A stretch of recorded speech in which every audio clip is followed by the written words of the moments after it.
mbokk asalaamaaleykum ñoo ngi des waxtaan ngeen seen télévision nationale jot leen xibaar yi ñu leen tatanal ci suba ak léegi ci bopp xibaar yi tolluwaayu Covid 19 ci Sénégal ci àllarba tey ji juróom-ñaari cas moom la ñu testé positif nag muy juróomi cas yoo nga xamante ne rek ci ñi nga am te kenn xamul fa ñu ko jëlee ñaari cas yi nag moo ñi jaxasoo woon ak ñi ko am juróom-ñett yi tamit ñoom wér nañu Dakar ngi noyyee bu baax a baax gën a yanj ginnaaw bu ñu daal seetalee ñetti rond point ci téeméer ak juróom-ñetti fukki rond point yi nga xam ne ràññee nañ leen jëriñ gu ñu dénk wàllu cet gi moom moo ko doon amal te dañ ko lawal ci réew mi yëpp lu toll ci ñaar téeméer ak ñeent fukki kilogramme sinébar moom la waa gendarmerie bu Mbour teg loxo ñu ko defoon nag ci am camion ci benn fan jàpp ñaari fan ci weeru avril guddi gi jotee ab enquête nag ubbi nañu ko ci. mbokk ñu ngi leen di gërëm di leen sant ci tàmm bi ngeen tam seen télévision nationale RTS ngi defee topp xibaar yi njël benn xibaar ci tolluwaayub coronavirus yi ci ñu réew tey jii ci àllarba ji juróom-ñaari cas moo ci positif ñu jàpp rek ne juróom yi nag mooy transmission communautaire maanaam ñi ko yor te kenn xamul fa ñu ko jëlee kenn xamul ku leen ko jox ak ñaari cas yu nga xamante mooy ñi jaxasoo woon ak ñi ko am juróom-ñett nag wér nañu si ñu jàpp ne Sénégal am na lu toll ñaar téeméer ak ñeent fukk ak ñeenti cas waaye téeméer yi ak fukk yeeg ñett ñoom wér nañu ñaar faatu nañ ci jamono ji ñuy wax yéen téeméer ak ñaar fukk ak juróom-ñett ñoom la ñuy faj ñu déglu ci docteur Aloyse Diouf. ma jàngal leen communiqué ministère de la santé et de l'action sociale ci bésu tey di mercredi 8 avril 2020 ministère de la santé et de l'action sociale. jot na résultat examen virologique yi may waaj a lim ci téeméer ak juróom-ñetti test yi ñu def juróom-ñaar ñoo ci positif maanaam ñaari cas contact yi jaxasoo ak ñu yore doomu jàngoro bi ak juróomi cas communautaire juróom-ñett si ñi ñu hospitalisé woon wër nañu bésu tey ñi nga xam ne ñoo des ci hôpitaux yi ñu ngi am tan ci bésu tey bi dalee ko ci cas bi nga xam ne moom la Sénégal njëkk a am woññi nañu téeméer ak ñeent fukk ak ñeenti cas téeméer ak fukk ak ñett ti cas wër nañu ñaar ñu ñàkk seen bakkan benn bu ñu évacué mu des téeméer ak ñaar fukk ak juróom-ñetti cas ci suñu structure hospitalière yi ministère de la santé et de l'action sociale mu ngi woo askan wi ñu sàmmonteeg digle yi nga xam ne moom la ñuy joxle maa ngi leen di gërëm di leen sant wasalaam. gouvernement bi gis nañu ne bis bu yàlla sàkk waa dala joni gu ñu denk wàllu wér-gu-yaram ñu ngi joxe tolluwaayu coronavirus ci réew mi waaye liñ ci nemmeeku mooy cas communautaire yi daal mi ngi gën a law ci réew mi ba tax na jawriñ gu ñu denk wàllub kaaraange bi réew mi moom nag jël na ndogal ci juróom-ñaari fan ci weeru avril ngeen nag dakkal lépp lu nga xamante ne jot na ci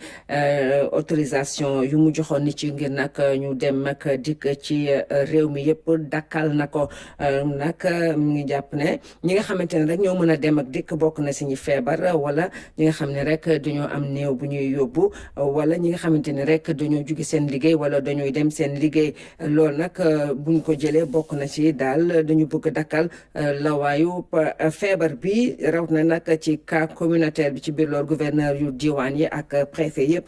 ñoom seen wàll bu ñu jël matuwaay ngir nag topp ndigle bi bàyyi ko ci dalu joni bu ñu denk wàllu kaaraange biir réew mi ci loolu nga xam ne jëm ci cas communautaire yooyu di law jaaxal lool nag kilifa yi ndax nag bu ñu jàppee ne cas importé yi ñoom fi mu nekk nii déggatuñu ko waaye nag ndax suñu digg ak yeneen réew yi nga xam dañ ko tëj waaye li jara daal xalaat te bàyyi xel jara tiit sax moo jëm ci cas communautaire yi nga xamante ni mooy ñu koy am te kenn xamul ku leen ko jox ak kenn xamul fu ñu koy jëlee loolu nag nekk na li nga xamante ne doy waar la li koy dina bokk na si nit yi kenn ku si nekk rek nga duppoo digleeg docteur Oumar Diaw. yeeg borom xam-xam yi jàpp teg ko ci li nga xam ne moo di période d'incubation maanaam fukki fan ak ñeent yi nga xam ne feebar bi mën na nekk ci yaramu nit ki te du feeñ ak frontières yi ñu tëj li ñu wax mooy cas importé di yi nga xam ne ñoo jóge bitim réew war na dakk ci semaine bi loolu nag lu ñu séenu la rek muy ay prévision yaakaar boobu warul tax ñu bàyyindiku benn yoon dellu ci li nga xam ne moom lañu nekkoon wala wàññi fagaru bi déedéet ndax kat coronavirus bi li ñu xamagul ci moom moo ëpp liñ ci xam am ci moom ay firnde yu leer yombul natt ni feebar bi nar mel fii ak ay semaine ci kanam dina naqari lu ñu mënul laam-laame moo di feebar bi nu muy lawee loolu moom xam nañ ko day jëkk feeñ fenn ca Chine dëkk bu ñuy wax Wuhan la soxee ko bu jógee fu mu soxee ko dugg beneen dëkk mu daal di nekk cas importé boobu day laalante ak yeneen i nit ñooñu nekk ay cas contact yi nga xam ne mën nañ leen topp di leen saytu bu ñu yëgul sax dara seen yaram bu demee nag ba am ñu feebar te xamuñu fu ñu jëlee jàngoro ji mën nañ jàpp ne loolu mooy cas communautaire maanaam musiba bi mu ngi law ci biir askan bi loolu la fajkat yi di ragal tey ji ndax bu ñu taxawul ci loolu lu ñu jotoon def yépp day naax saay li ñu mën a aar ci loolu mooy moytandiku fagaru di wéy ci ndogal yi ñi nga xam ne moom lañ tëral waa Sénégal lañu war soppi doxalin te xam ne ñëpp war taxaw ngir jëlee fi lii. chronique Oumar Diaw ñi nga xam ne yëngu ci wàllu hôtel yi ñoom itam nañu njàqare ndax nag li nga xam ne jëm ci wàllub tëj gi ñu tëj rek suñu dëgg ak yeneen réew mi ndax loolu bokk na luy fulandi seen koom waaye nag ñoom bokk na ci nga xamante ni rek njiitu réew bàyyi na leen xel ci téeméeri milliards yi nga xamante ne mën nañu ko teg ngir dimbale ñeen ñi nga xamante ne coronavirus bi dina indi ay gàllankoor ci seen liggéey bu ko weesoo nag hôtel yi bokk na ci syndicat yi patronat ak ñi nga xamante ñooy waaye jëfandiku yi Cheikh Bamba Gueye. lii di secteur tourisme wala sax hôtellerie mu nekk benn secteur boo xam ne kenn mënul dem bàyyi sa morom nekk na nag li muy def ci koom bari na lool lu toll kon ci 6% suñu croissance lu toll ci 100 000 personnes yoo xam ne ñu ciy liggéey mu nekk secteur boo xam ne bu dynamique la woon waaye nag crise Covid 19 bi mu ñëwee xaw na ko gàllankoor ba tax na njiitu réew mi jël na ay dogal jël lu toll kon ci téeméeri milliards séddale ko kon entreprise yi nga xam ne dañoo am ay jafe-jafe te tourisme ak hôtellerie. bokk ci patronat bi nag di saluer mesure boobu. ñoo ngi rafetlu mesure yi président de la République jël ci secteur bi parce que loolu la ñu doon laajte ñi te moom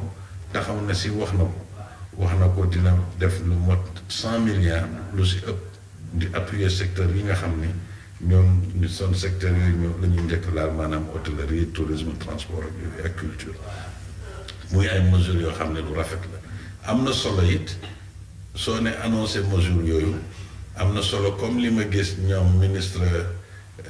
kii nga xam ne moo yore ndox nekk ak électricité ñoom Makhtar Cissé ak ñoom kii di expliquer ne kat fii ak weer bi ku fi fay loolu dañ lay fay am na solo aussi ministre du tourisme ñëw ne kat mesure yi nii pour mën jot ci yenn entreprise bi lii ngoon war a def fii ngoon war a yem ainsi de suite. ñii di syndicat travailleurs yi ak consommateurs yi tamit ñoom rafetlu nañ dogal bi nga xam ne njiitu réew mi jël na ko. li ñuy wax njëkk a def mooy rafetlu gërëm président de la république te mesures yi mu jël ndax mesures yi mu jël mesures yi am importance la ci gunge entreprise yi day wax yemul rek ci secteur tourisme mais mesures yi mu jël gunge na da nga xam ne mooy non seulement entreprise tourisme. waaye gunge na aussi yeneen société ak askan wi ndax bu jëlee 64,4 milliards def ko ci waaru santé bi renforcement 15,4 milliards aussi def ko ci yeneen biir et cetera gunge li nga xam ne li mooy askan wi ci wàllu courant ak ndox yooyu yëpp dañ koy rafetlu. xam nga xeex virus bi warul nekk saafara su jur jàngoro ndax soo xeexee virus bi. ba pare fàtte dooleel sa économie da nga génn ci feebaru virus bi waaye bu boobaa sa économie day rëppeelu carrément da ngay dellu ginnaaw lu bare loolu moo tax réew yëpp di jéem a organiser wu pour que ñi nga xamante ne bii ñoo yor koom bi ñu fexe bañ continuer taxaw. ñoom ñëpp kon ànd d'accord ne lii njiitu réew mi def lu baax la te dafay jàppale këru liggéeykaay yi rawatina kon ñi nga xam ne ñoom ñooy wutee seen xëy ci wàllu hôtellerie. soo gisee si mesures yi am na mesures yoo xam ne dafay laal li nga xam ne loolu tey la loo xam ne tey il faut ñu continuer maintenir salaire nit ñi il faut que hôtel yi ñu jëm leen jàppale pour ñu mën a continuer fay ak yooyu mais am na si loo xam ne aussi li président bi si li mu annoncé li mu wax même en relation ak banques yi lu mot à peu près 200 milliards yoo xam ne ay mesures yoo xam ne dañ koy teg si biir économie mais loolu soo ko seetlee li si ëpp côté boobu mooy jéem a préparer suñu économie préparer suñu hôtel ak tourisme pour que su feebar bi demee fekk kat ñoom taxaw nañ. liggéeykat bi nag dignité mi ngi ko am ci xëy ndax boo xëyul rek day am luy wàññeeku ci yow waaye boo doon jàpp fenn di yëngatu nga xëy ñu ne la demal toog fu dara nekkutul day doy waar comme loolu président bi jël gunge ko entreprise tourisme yi dañ koy rafetlu lool.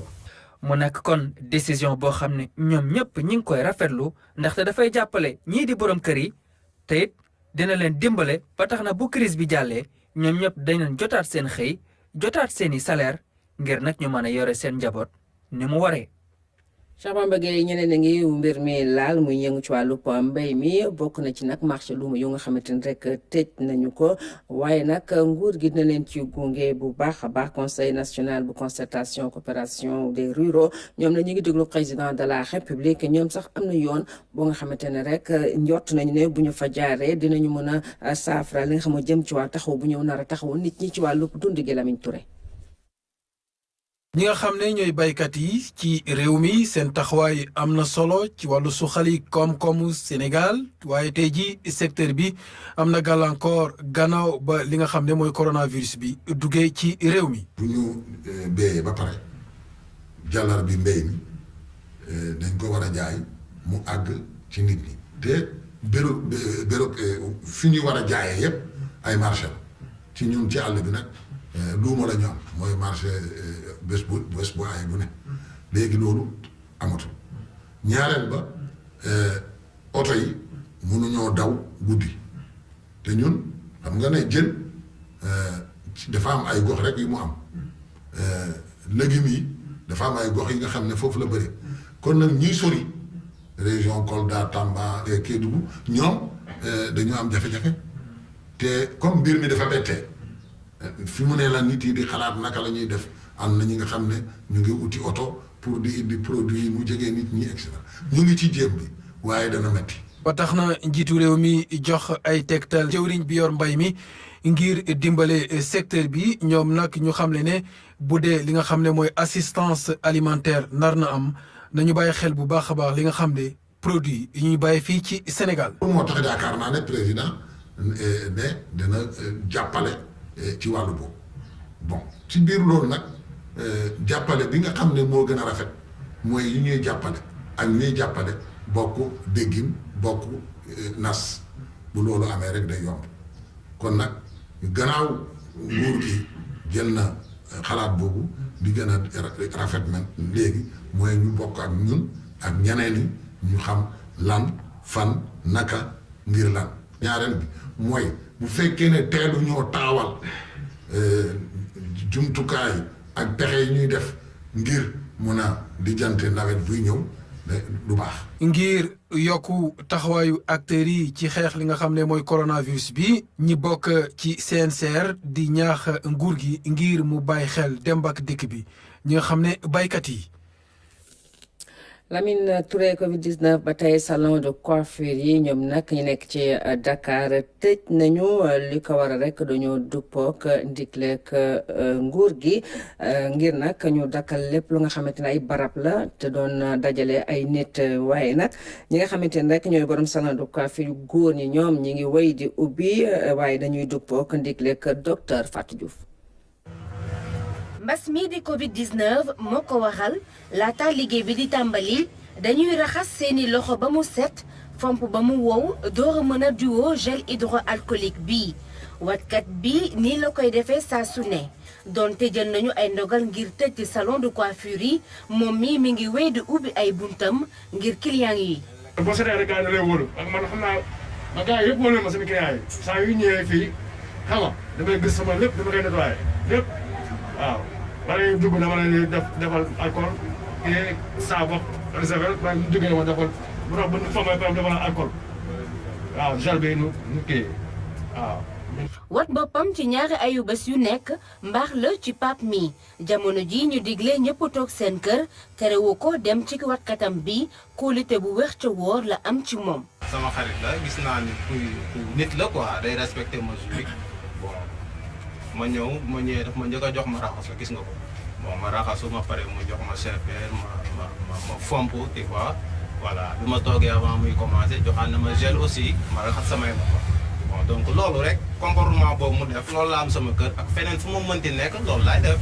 ca Sacré-Cœur salon de coiffure yu góor yi rek tijji benn mètre bi ñu dégle ci seen diggante clients yi jëfewuñu ko waaye ñu ngi sàmmook yeneen mesures d'hygiène yi. vraiment wat damay am nañu gel bi lañuy jël raxasu dañuy raxasu d'abord ba mu set ba suñu loxo yi set après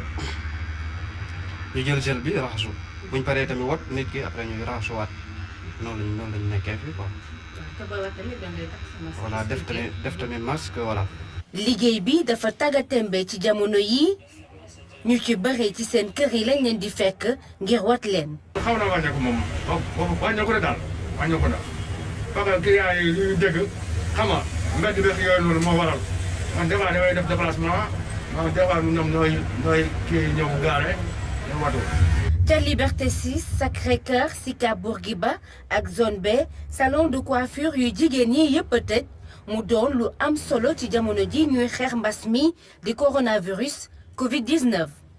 Fatou Diouf ci wàllu Covid-19 boobu waaye matuwaay yu am solo jël nañ ko ca diwaanu Sédhiou ngir nag jàppale ña fa dëkkee ci ay loo nga xam ne nañ ci raxasee seen loxo maanaam saabu ak eau de javel maire ba nag moom moo ko def di Abdoulaye Diop Kaltoum Gueye. ay siwo yu ñuy raxasee loxo saabu ak li nga xamante ne moom moo di eau de javel ak lii di ndundu ngir nag jàppale lii di département yi nekk fii ci Sédhiou lu ni mel nag dafa gën a ñëw dooleel li nga xamante ni moom lañ doon def. il faut dire que avant frontière bi di tëj au niveau de Sénoba defoon nañ fa système boo xam ne kuy ñëw di voyager di nga fa raxasu àllale comme au retour mais aussi ñu mën a détecter sa température pour xool ndax am na lu la dal ndax sa yaram tàng na. bi frontière bi tëjee aussi système boobu ñu ngi ko toujours mettre en place mais terewul ci yeneen point de passage yi nga xam ne c'est des points de passage non officiels te nit ñi di fa jaar fexe nañu ak force de sécurité ak de défense pour tenir ces postes là ba nga xam ne nit ñi duñ fa mën a jaar di dugg mais terewul bu léegi am na ñuy essayer mais quand même dispositif bi ñu mettre en place yaakaar nañ ne dinañu permettre ñu mën a surveiller la frontière. ngir nag surveillance bi daal di gën a am njëriñ ñi nga xamante ni ñoom ñoo di askan wi ñoom dañ ci dugal seen loxo. aussi am nañu ay cas ay émigrés yoo xam ne ñu ngi dellu si te loolu dañuy féliciter population yi parce que à chaque fois ñoom ñoo ñuy woo pour wax ñu ne gis nañu ku dëkk bërëb sàngam ku ñibbisi mais à chaque fois bu amee donc dañ koy mettre en rapport avec le médecin chef du district mu waxtaan ak ñoom maintenant bu jaree ñoom ñu déplacé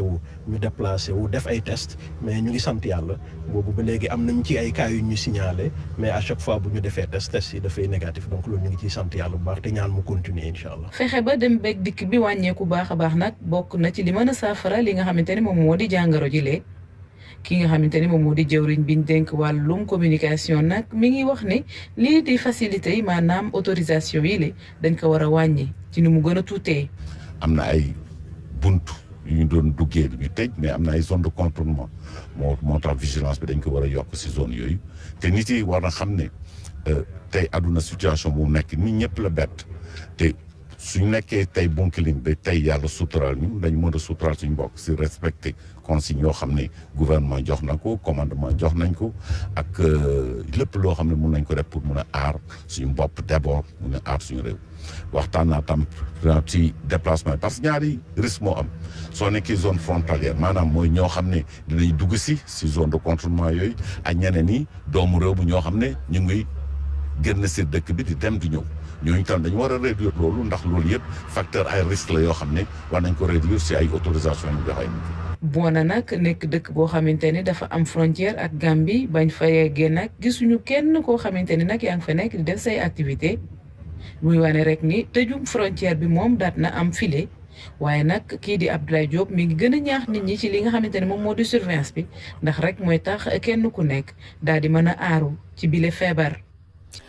jërëjëf Kaltoum Gueye laay waa daara ju kawe ji ci Dakar ñoom it dañuy bay seen wàll ci wàllu ci xeexum coronavirus ba tax na lu toll si junni litre gel hydroalcoolique baaxe nañ ko loolu joni ngu ñu dénk wàllub wér-gu-yaram muy ndoxte lëkkaloo jëm ci wàllu gëstu ak it yeesalaat Salif Seck. jumtukaay yi nag lu ko tax a jóg mooy fexe ba askan wi mën a raxas li nga xam ne mooy seen loxo du am doomu jàngoro ji gel yi nag ñu ko defar moom mooy ndongo yi nekk ci ESP ci département chimie biologie appliquée lii nag mooy pàcc bu njëkk ci pàcc yu bëri yi nga xam ne nii ñii di waa université muy daara yi kawe yi nar nañ ko def ngir jàppale nguur gi ci xeex coronavirus. lañ ñëw tey indi fii ay 1000 bouteilles gel hydroalcoolique mi nga xam ne bokk na ci matuwaay yi nga xam ne moom la ñuy jëfandikoo pour li ñuy wax prévention ay gel hydroalcoolique la ci nga xam ne am na ci yu nga xam ne ci butéel bu toll nii lañ nekk am na ci nga xam ne ci butéelu 20 litres lañ nekk mën nañ defal tamit ay butéelu 2 litres mbaa 5 litres tey ñu ngi mën nañ defar ñetti junni litres lu gel hydroalcoolique lii benn ay pexe la yu nga xam ne ñu ngi ko ci indi ministre bi jël na ci fond bi Covid bi dina leen ci jàppale pour 100 millions université ñu xool naka la ñuy jàppalante pour que loolu mun a sotti. ndongo yi nag nar nañoo defar lu ñu duppee respirateur ak distributeur automatique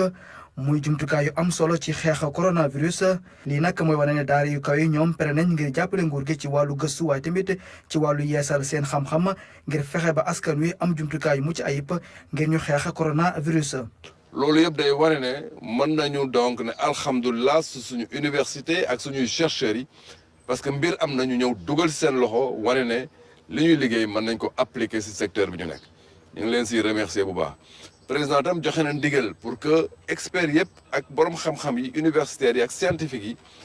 événement bi ñu capitaliser ko lu ñuy wax capitalisation mooy ñu teg benn observatoire boo xamante ne danañu mën a xalaat pour tirer ay leçons pour mën a xool fan la ñu jëm ak bu ñu fa yeggee itam naka la ñuy comporté woo. lëkkaloo bi nag am ci diggante ñaari jëwriñ nag dina tax bañ taxawal fi lu ñu duppee observatoire multidisciplinaire solo si nag mooy fexe ba boole lépp loo xam ne ni am nañ ko ci wàllu xam-xam ngir mën a xeex li nga xam ne ni moom mooy Covid 19. Baysal dañuy tax ak yow ndax nag ci wàllu xeexub coronavirus bi ana lan mooy taxawaayub rajo yeeg télévision yi ndax gis nañu ne am na soppeeku gu mag ci wàllu programme yi ay édition spéciale ay nag émission yu yees ak it ay yenn rubrique yu yees yu nga xamante ne ay kàngam ñoo koy animé yooyu yëpp ngir gunge waa dara joon gu ñu denk wàllu wér-gu-yaram ci xeexub Covid 19 Salou Seck. moom la ñuy waxtaanee ci bés bi yëpp li nga xam ne ni moom mooy Covid 19 nag mën nañoo wax ne sax daa jaxase programme télévision yi waaye tamit rajo yi. dañoo changé suñu programme yëpp chamboulé ko yëpp suñu édition spéciale coronavirus la émission yi coronavirus la matinale bi ñuy def spéciale la mooy chaque jour dañuy yow 7 heures du matin ba 9 heures def matinale en wolof te langue boobu Sénégal yëpp dégg nañ ko. suñu programme yëpp a changé fajar ba guddi am na émission yoo xam dañ leen a dindi. def émission buy wax ci wàllu coronavirus ñaaxaate beeg di fàttali nit ñi li nga xam ne moo leen war ci moytu jàngoro bi mu dal leen moytu ko mu law ci réew mi. ñi nekk nag ci rajo yi waaye tamit ci télévision yi léegi li ñuy def mooy fexe ba ñeex askan wi ci matukaay yi nga xam ne nii war nañ koo jël ngir xeex feebar bu pon bi ci loolu nag ci émission yi nga xam ne amoon na fi am na yeneen émission yoo xam ne nii dugal nañ ko ci. émission yëpp dañ koy def di sensibiliser matinal bi nga xam ne maa koy def ak Yolande. toujours dañuy sensibiliser commencement ba keroog muy jeex Doudou Mbaye bu ñëwee ak émission Teranga Sénégal day teg musique day naxanteeg nit ñi waaye day sensibiliser Babacar bu ñëwee et cetera ñëpp daal ku ñëw rek loolu ngay def da ngay sensibiliser en dehors de loolu nag am na ay spot yoo xam ne dañ koy jàllale. dañuy amal tamit lu ñu duppee édition spéciale muy waxtaan boo xam ne nii solo si mooy ñëwaat ci feebar bi ci seen émission yi nga xam ne ñu ngi koy def ci télé yi nag waa ci rajo yi muy journal bi li ñu nemmeeku mooy am na yeneen pàcc yu bees yu ñu ci dugal ngir waxtaanee feebar bi. xoolee journal bi léegi boo ko jëlee muy xibaar yi muy français di wolof téeméer boo jël lóopu juróom-ñeent fukki yi affaire coronavirus day wax fii lañu profité sax daal di fent ay émissions yu bees ak ay rubriques yu bees mun naa la jox misaal lu ñuy woowee Coro News yaa ngi fi dégg baatu corona virus Coro News xabaar mooy loo xam nañ ko jagleel tolluwaayu jàngoro. ñun journaliste yi ñu liggéey mooy invité spécialiste yi nga xamante ne ñoom seen xam-xam màcc ci mbirum feebar ñu expliquer population bi ñu moytu indi ñi nga xamante ne xamuñu feebar yi xamuñ ci dara dañ ci bëgg profité di wane seen bopp dugg ci télé dugg ci rajo yi di wax fekk xamuñ ci dara lañ ci wax fekk sax ñëw journaliste bi xëy na gënuñu la xam feebar bi moo tax nga war a jox wax parole bi ki nga xamante ne moom moo ko xam parce que feebar bi feebar ordinaire feebar bu garaaw la te bu ñu tollee fii yaakaar naa ne war nañu mën a delloo suñu xel ci suñu mbirum liggéey information bu ñu joxe fekk nañ ko vérifier waat ko recouper waat ko ba xam lan la balaa laata ñu koy joxe parce que suñu responsabilité ñu en tant que homme de média dafa garaaw ci moment bi ak surtout information bi mu sensible. ñu nekk ci ëttu taskaayu xibaar yi nag ñoom jël nañ matukaay yëpp ngir fexe ba feebar bi du law loolu war a sax am na ñoo xam ne nii ñëwatuñ ci bërëbu liggéeykaay yi. émission yi léegi dañ koy doxalee neneen fu ñu daan dalalee nit ci studio bi dañ koy bàyyi léegi téléphone dañ koy defee émission yi nga xam ne dafa am ay chroniqueurs aussi dañuy enregistrer chroniques yi teg ko yenn saa yi nga gis ñoo xam ne dañ leen ne sax ñu arrêté. mais dootuñu def direct mais dinañuy enregistrer ñëw ñu diffuser ko. lii nag mooy wane ne ñi nga xam ne ñoom ñooy taskatu xibaar yi ñoom ñu ngi amal liggéey bu am solo di ñaax askan wi ci matukaay yi nga xam ne war nañ ko jël ngir jàmmaarloo ak feebar bon bi nga xam ne ñu ko duppee Covid-19. jërëjëf Baye Zal Dakar ngeen noyyi bu baax ginnaaw bu ñu yaatalee ñetti rond point ci téeméer ak juróom-ñetti fukki rond point yu ñu ràññee jaww gi ñu dénk wàll cet gi ñu moom moo ko doon nag daloo ak ci teewaayu maire bu Dakar ak ñi nga xamante ne rek mooy kuréel gi ëmb jardinier yi te ñu toll ci ñetti junne ak juróomi téeméer rond point yooyu nga xamante ne nag yaatal nañu ko te setal nañu ko jaww gi ne dinañ ko lawal ci diwaan yu wër Sénégal gi yëpp. ku jëmbat cet dangay am dund gu neex te wér moment bi nga xamante ne nañuy xeexe lii di coronavirus fleur yi dafa ñëw fàttali ñu loolu rond-point OMVS nañu nekk en face ex-école normale espace bi def na 6000 mètres carrés nekk na giratoire bi gën a rëy ci région de Dakar fii nag ñu gis ne génie sénégalais dafa wanewaat boppam ci collaboration boo xamante ne ki ko initié mooy ministère de l'hygiène publique ànd ceeg ville de Dakar ak benn association boo xamante ne ñoo defar li ni mel ci diirëb 15 jours ak équipe bu direction des paysages urbains ñu transformer lieu yi nag. ak jardin yoo xam ñu ngi mat na juróom-benn junni nekk entre Dakar Thiès Diourbel ci laa leen dajale ñu jóg dafa rond-point Mermoz la ci la carte bi lañ ko ubbi. 108 espaces yu ñu war a mën a aménager loolu mooy objectif ministère hygiène publique bi nga xamante ne bi mu réceptionné rond-point yu OMVS dem na réceptionné rond-point bi nekk ci pont wu Hann ak Sacré-Cœur mu nekk mbégte mu rëy ci ville Dakar bi nga xamante ne mi ngi woote pour ñu def entretien bu baax ci réalisation yi. place bi boo ko defaree ba mu rafet te amuloo ku koy entretenir aussi day yàquwaat rek def nañ ko fi defaat nañ ko fi mu yàqu waaye bii yoon yaakaar naa ne Dakar ville propre ak Sénégal zéro déchet fii mu commencé ak nii ñu ko tàmbalee yaakaar naa ne danañ ci am ndam. ñu fësal suivi bi loolu le ministre de l'hygiène publique wax moom mi ngi informé ne Dakar du moom rek la réalisation yi concerné. suñu yéene mooy bu ñu noppee fii ñu continuer di law ba wëral ko Sénégal yëpp waaye li am solo mooy collaboration bi ànd ak ñoom ñi nga xam ne seen métier lañ bëgg nañ ko fonk nañ seen métier bu ko defee ñu koy toppal dañuy wax ne Sénégal lu bëri defar rond-point jafewul boo amee moyen am nit yu ko mën waaye li gën a am solo mooy pas-pas bi ak organisation bi nga xam ne mooy tax nga def suivi bi foo toll rek di mën a xam fan la toll ñu koy nettoyer di dindi suuf si di ko aar ba mala yi duñ fi dugg ak yu demee noonu. def fépp ci Sénégal ay espaces yu ñu aménagé loolu défi bu rëy la ci weer yi di ñëw en attendant ñu mën a admirer li nga xamante ne mooy rond-point yi ñu réceptionné fii ci Dakar loolu dañuy fàttali cet gi ñu war a mën a àndal pour nekk ci jàmm. ITG ñaari téeméer ak ñeent fukki kilogramme moo sinébar moom la waa gendarmerie bu Mbour teg loxo mu doon ci guddi yëpp benn fan jàpp ñaari fan ci weeru avril bi guddi jotee ubbi nañ ci nag ab l'enquête Moussa Mané. xaaj bu njëkk bi bu chanvre indien bi nag daanaka ci biir oto lañ ko indiyee mu mel ni benn oto boo xamante ne waa brigade proximité bu Malicounda nag ñoo ko intercepté ci benn guddi boo xamante ne ñu ngi doon def patrouille. bañ doon def patrouille seen secteur dañoo jot a jàpp benn véhicule particulier bi nga xamante ne dafa doon jéem a contourner seen dispositif oto bi biñ ko jàppee ñu ngi ciy fekk ñaari nit ak juróom benn saaku yamba bi buñ ko xaymaa mi ngi toll ci 180 kilogrammes. oto boobu nag buñ ko jotee jàpp Malicounda ci leen gën a xóotal gëstu yi loolu moo ñu may ñu dem ba xam ni am na benn camion citerne bi nga xam ne moo yore yamba bi te nekk suñu secteur département. ginnaaw bi nga xamante ne am nañu renseignement bi nag ci lañ doog wut yoon bi nga xamante ne boobu la marchandise bi jaar ak fu mu jógee mu mel ni commandant compagnie bu Mbour nag daal di woo brigade yi yëpp ñu nekk ci action boobu ci wër boobu nag lañ dem ba teg loxo li nga xamante ne mooy camion bu indi woon marchandise bi. station boobu boole brigade proximité Malicounda ak brigade territoriale Mbour moo ñu may ñu dem ba gis jàpp citerne bi fekk ci lu toll ci 240 kilos chanvre indien ak ñaar nit ya fa newoon donc au total mën nañ ne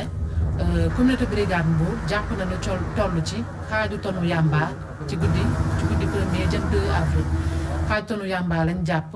teg ci interpellé ñeenti nit jot nañoo jàpp tamit benn oto particulier ak benn camion citerne. ci jamono bi ñu toll nii ci état d'urgence boole ci li nga xamante ne mooy couvre-feu gendarmerie nationale rawatina bu Mbour nag daanaka mu ngi continuer def liggéeyam mu mel ni liggéey boo xamante ne day xeex lépp lu jëm ci banditisme ak lu jëm tamit ci trafic.